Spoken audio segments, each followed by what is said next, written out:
Na entrevista do dia com Maria Lídia Flandoli, o ânimo dos empresários da indústria nos primeiros tempos do governo Temer. O Jornal da Gazeta recebe o empresário Paulo Scaff, presidente da Federação das Indústrias do Estado de São Paulo, a Fiesp. Muito obrigada, Scaff, por estar conosco. Bom, Scaff, Michel Temer assumiu a presidência da República num cenário que não é de céu de brigadeiro.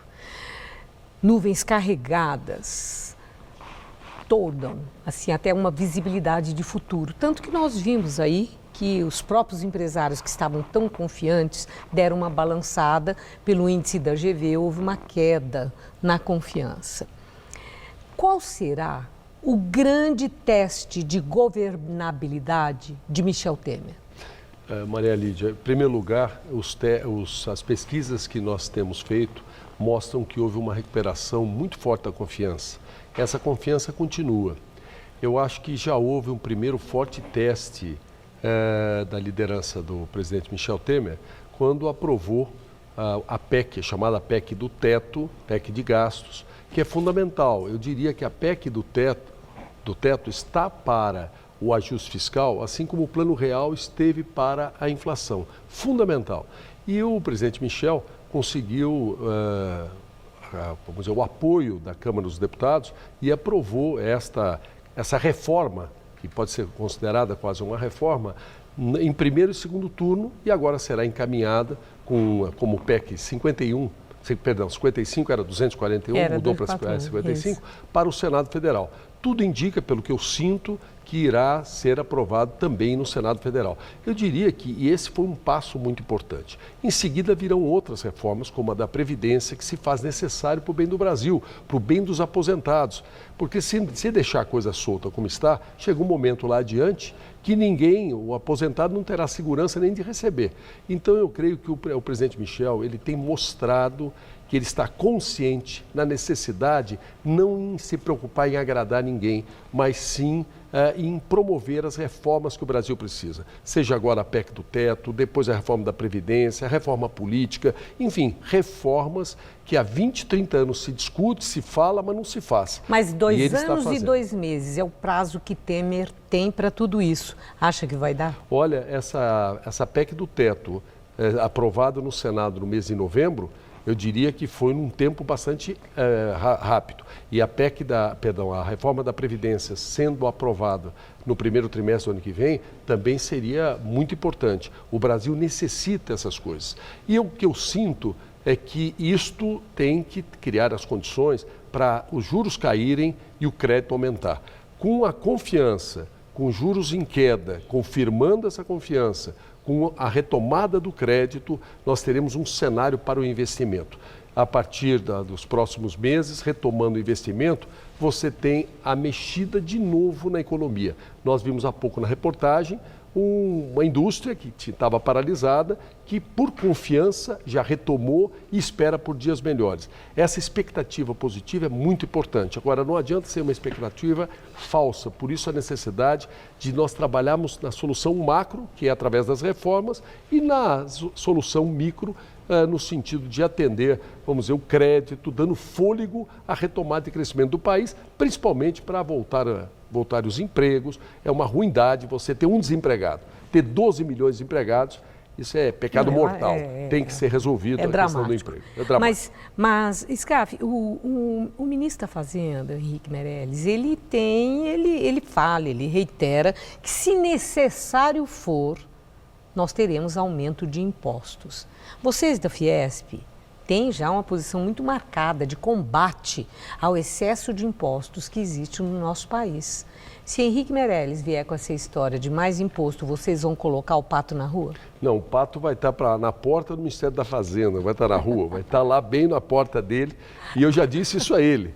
E, na verdade, na realidade, o governo e o presidente Michel Temer têm reiteradamente afirmado que não irá aumentar impostos. Olha, quando, nesses últimos meses, o próprio Henrique Meirelles havia insinuado a questão de possibilidade de aumento de impostos, o discurso mudou. Nem no discurso já se fala mais nisso. A sociedade não aceita aumento de impostos. O que o governo precisa é fazer o que está fazendo. buscar reformas, buscar melhoria de gestão, buscar combate a desperdícios, combate à corrupção, enfim, as medidas onde, com o dinheiro que tem, dá para se fazer muita coisa e de fazer de forma melhor. Então, isso que precisa. O que a sociedade espera do governo é que, de uma forma competente e austera, aproveite bem esse bilhão, aliás, melhor, esse 1 trilhão e 200 bilhões que o governo federal recebe de impostos. Não é pouco não, é muito dinheiro e precisa ser bem gasto. Não adianta pôr mais dinheiro sem gestão, sem controles, com desperdício, com corrupção, porque aí vai pelo ralo. Agora, e a sociedade não aceita mais aumento de impostos. Tem uma outra questão.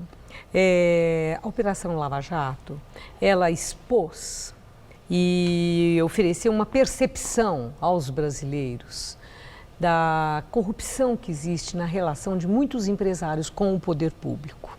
E o resultado das investigações, dos julgamentos, nós estamos vendo que isso atingiu em cheio, sim, tanto políticos, o poder público, como empresários. O que eu quero saber é se na Fiesp vocês debatem essa questão da corrupção e que ações vocês promovem no sentido de prevenção e combate à corrupção? Bom, primeiro, a posição nossa radicalmente é contra a corrupção, obviamente, e apoio total ao combate à corrupção. Quero lembrar que das 10 medidas do Ministério Público para combater de forma mais rigorosa a corrupção, nós fizemos uma grande campanha em todo o estado de São Paulo e colhemos milhares de assinaturas para apoio a essa campanha. Quero também lembrar que em todo o movimento de rua a favor da Operação Lava Jato, a favor do combate à corrupção, a favor, vamos dizer, do fortalecimento da independência no sentido do Poder Judiciário cumprir o seu papel, sempre demos todo o apoio. Agora, cabe à polícia, ao Ministério Público e à Justiça cumprir o seu papel. Não cabe a nós julgarmos corruptos ou corruptores. Mas, sem dúvida nenhuma, nós damos e sempre demos o apoio total a essas autoridades que cumprem o seu papel. Para finalizar, terminou o segundo turno das eleições, nós temos aí um resultado. Que avaliação vocês fazem do impacto do resultado das eleições municipais em todo o Brasil para esse futuro que está sendo elaborado e que chega a animar empresários no sentido da confiança que você expressou aqui? Esse resultado ajuda em alguma coisa a Michel Temer?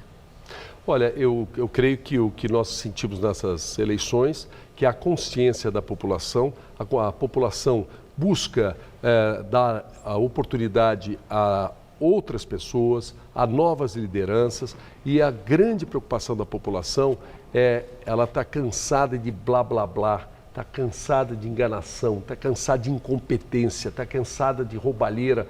O que a população quer é gestão, são gestores em cargos públicos buscando realmente atender bem, fazer mais com menos recursos, fazer com mais eficiência, com mais qualidade e respeitando mais as pessoas. Isso é o que nós sentimos basicamente nessas eleições. E quanto ao presidente Michel Temer, reiteradamente ele diz que não é candidato, não pensa ser candidato futuro. A única coisa que ele é candidato a ser um presidente que promova as reformas que o país precisa, que retome o crescimento do país, retome o emprego do país, a geração de emprego do país, e tudo isso é o que a sociedade espera dele, e eu creio que nós temos que dar esse voto de confiança no sentido de essas coisas acontecerem, até porque se essas coisas não acontecerem, seria muito grave para a população, para a sociedade, para o povo, para esse mundo de desempregados, para as empresas que fecharam. 100 mil lojas fecharam em um ano, 10 mil indústrias, as prefeituras são quebradas, os governos estaduais estão quebrados. Não há alternativa, tem que retomar o crescimento do país e com a retomada do crescimento, aí sim, o fortalecimento da economia, a geração de empregos, oportunidade, empreendedorismo, que isso é o que nós estamos hoje batalhando como a missão mais importante, a retomada de crescimento do país. Muito obrigada, Scarfe. Você passou aqui uma mensagem, sim, de otimismo. Eu não tenho dúvida, eu acredito muito no Brasil. Que esse seu otimismo, de fato, tem aí o fundamento nas ações de governo. Sem dúvida. Muito obrigada. O brasileiro, tendo o privilégio de ter um país como o Brasil, ele tem que ser um otimista mesmo. Ok. Obrigada, uma boa noite, Scarf. Boa noite, muito obrigado. Eu que agradeço.